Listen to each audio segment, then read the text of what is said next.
so much for agreeing to meet with us and interview for KarmaloopTV. No problem. Thanks for having me. Anytime. Keri's welcome to interview with us. So tell us a little bit about how you came into the music industry. Was it something that you kind of like studied in school, or how was it?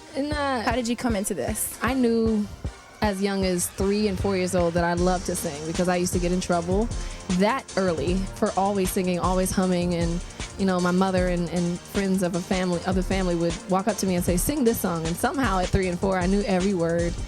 Words I didn't even know yet, I knew the words to the song. So I think it's just something that you know, God laid on my heart at a very young age, and it's something that as long as I can ever remember, even as early as like kindergarten, first grade, I was performing. So that's beautiful. Yeah. So your family was very supportive with you pursuing a music career? Well, I think they thought of it more as a hobby. Okay. At first. Well, surprise.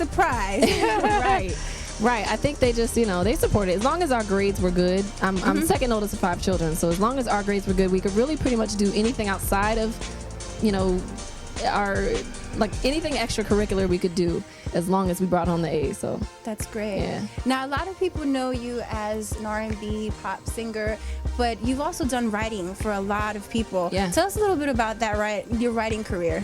Well, yeah, it's been that's the part of my career that I never did expect. That's the part that I didn't plan or prepare, or even, you know, I didn't even know that being a songwriter was a career until I was well into my late teens. Because I didn't know, you know, you assume that, just like everyone else, you assume that every artist sings their own lyrics. And, right. You know, when I learned that to be untrue, you know, it's just something that I took up as a plan B when you know, a couple girl groups that I was in dispersed, and you know, I'm a realist, and I said, you know, look, I gotta make a living doing this at some point. So I took up songwriting, and never would have guessed that it would have led me to work with some of, you know, Mary J. Blige and Sierra, Chris Brown, Usher, Diddy, Pussycat Dolls, Britney Spears. That's a great roster. Ludacris, yeah, and it goes so much longer than that. So I know some of our viewers wanted to know right now, like we know that you're definitely hitting up the charts and blasting on the radio waves, but who's your favorite artist right now? Like who's popping in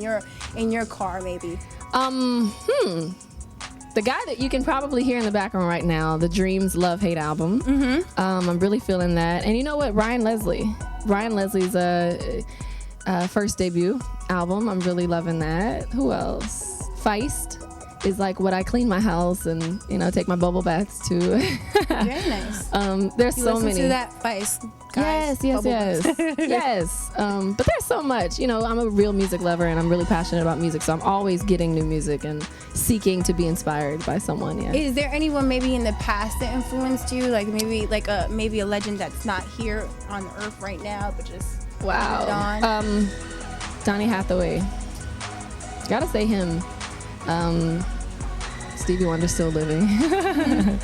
And so is Prince and Michael Jackson. So yeah, I guess dead, it would be Donny Hathaway. But Lauryn Hill, during my most, I guess, influential years, and the person that really did inspire me the most has to be Lauryn Hill. Would she be someone you would want to collaborate Absolutely. with, maybe do some work for? Absolutely. I'm still waiting. I'm going to keep putting that out there. Lauryn Hill?